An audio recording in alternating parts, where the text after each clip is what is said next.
Good morning, good afternoon, good evening. This is Alan Burgos from the hashtag Walk with Lunch channel. Welcome and welcome back to our channel. Guys, if you are not yet subscribed to our channel, please do it so now so that you can be a part of this growing family. Officially, we are now 8,888. No, 8,880 subscribers. Malapit na po tayo sa 9,000 subscribers mark. Maraming salamat po sa inyong lahat. Mabuhay po kayo, no? So pag-usapan po natin today ay sa Maynila, no? Maniwala kayo, mananalo si Yorme Isko Moreno diyan sa Maynila dahil nga po sa mga resibo, sa mga nagawa niya diyan sa Maynila. Tayo po ay may nagtatanong, bakit po ba iba-iba ang mga kandidato nyo? Sa Pasig, no? Ayaw nyo kay Vico Soto. Sa Maynila, ayaw nyo kay Hani Lacuna. Sa Caloocan, bakit gusto nyo si Malapitan, no? Bakit sa National, bakit gusto nyo si Sara Duterte, no? Kaya ang ano po natin ay good governance, no? Good politics. Yun po ang inaano natin, no?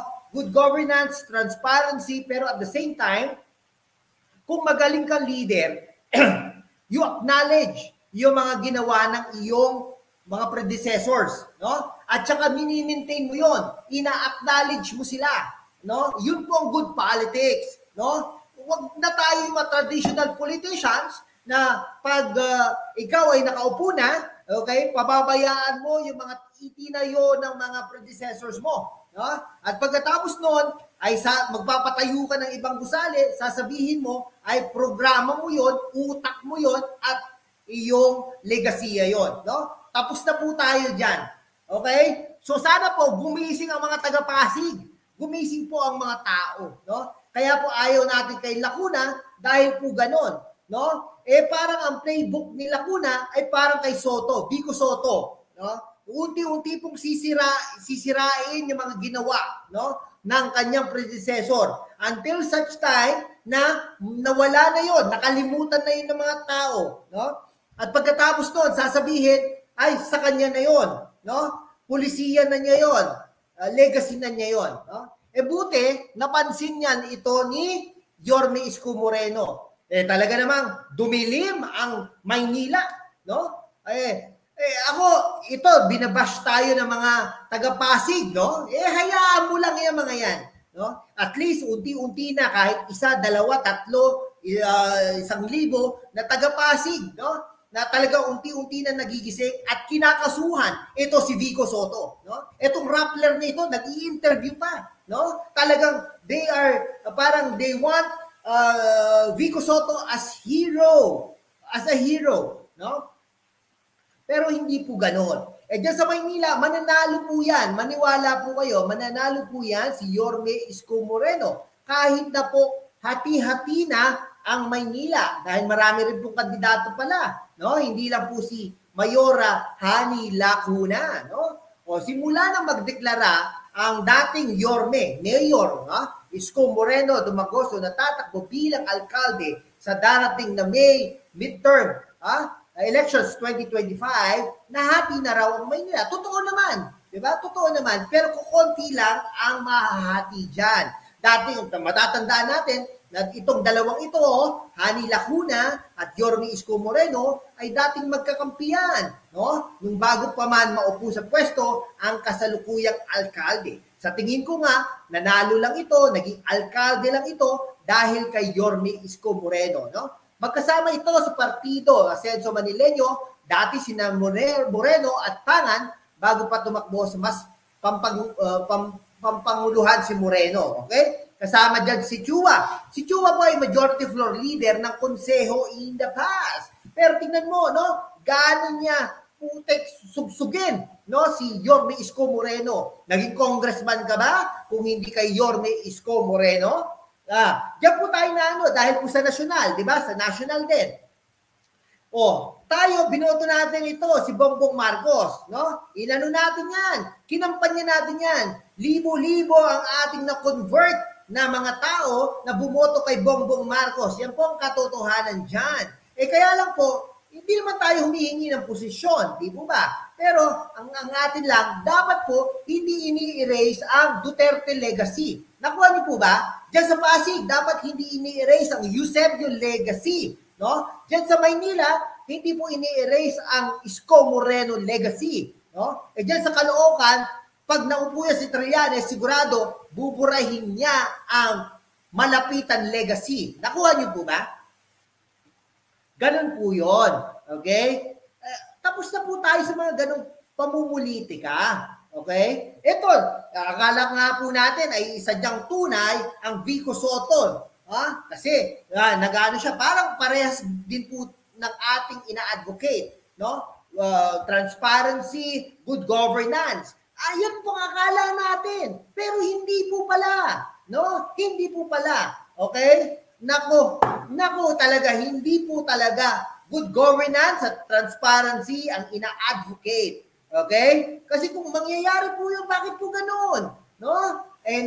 Bumalik po tayo dyan sa Maynila. Kumalas na sa partido si Moreno na magdeklara itong tatakbo at ang nakatanim niyang mga tauhan sa Maynila City Hall ay pawang ipinagtatanggal ni Lacuna Pangan. Syempre nga naman, di ba? Tatanggalin ito ni Lacuna Pangan dahil nga naman sa pamumulitika. Parang si Vico Sotto din yan. Okay? Kaya po dapat tanggalin ang mga taong ganyan sa gobyerno. No?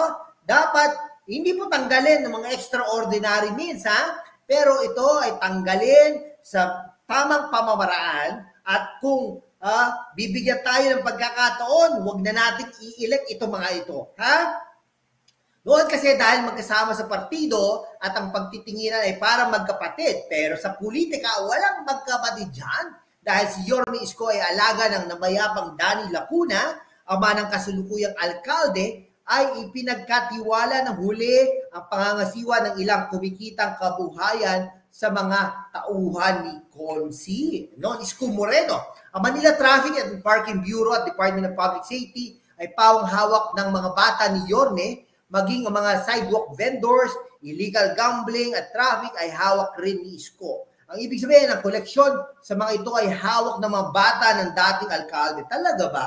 Pero dahil nga sa tingin ni Lacuna Pangan ay walang respeto sa kanya ang dating alkalde na itinuring niyang kakampi, kaya handa rin itong ipakita na may pangil din siya. No? Katapang nga tao, pero hindi ipinapakita dyan sa mamamayan ng Maynila. Sa ngayon, hati ang mga nasa konseho ng Maynila. Nasa 21 ang mga konsihal na nasa panig ni Lacuna. Siyempre nga naman, nandun ang money matters, diba? Malapit sa kusina.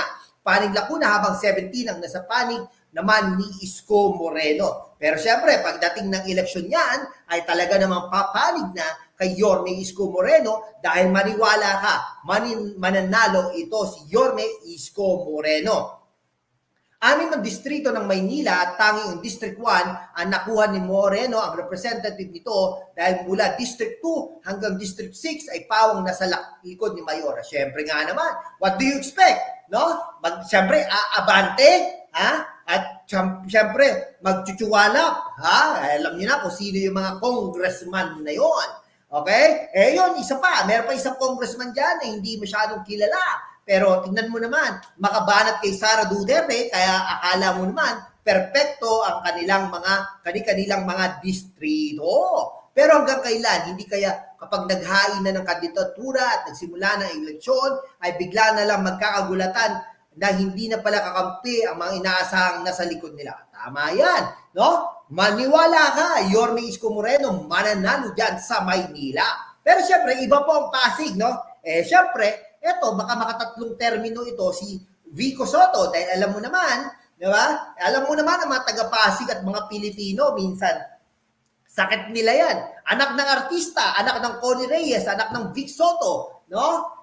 Talaga namang, sasabihin talaga ng mga Pasigenyo, ay iboto na natin ito. Kaya pagbigyan na natin, last term na naman, di ba? Kaya believe din po tayo sa mga gustong lumaban ng patas kay Vico Sotto. Pero hindi natin malaman, baka manalo pa rin si Vico Sotto. Pero ang dalangin natin, dapat ay makatotohanan ng good governance at iyong transparency. No?